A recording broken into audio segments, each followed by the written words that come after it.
2025 সাল হলো মঙ্গলের বছর, তাই সবাই একটু বেশি করে লাল পরতে বলছিলেন। আর আমার উনিও লাল রংটা একটু বেশিই পছন্দ করে।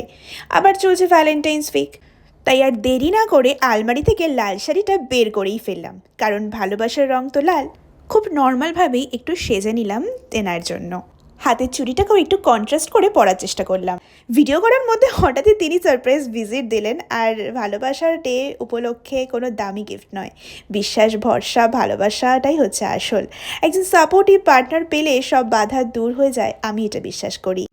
আমার এই বড় বড় চোখে যে বড় বড় প্রবলেম, তাই জন্য চোখে কোনো আইলাইনার কাজল দেওয়া বারণ 1 সপ্তাহ। তাই জন্য শুধুমাত্র একটু আইশ্যাডো দিয়েই কাজ সারতে হলো।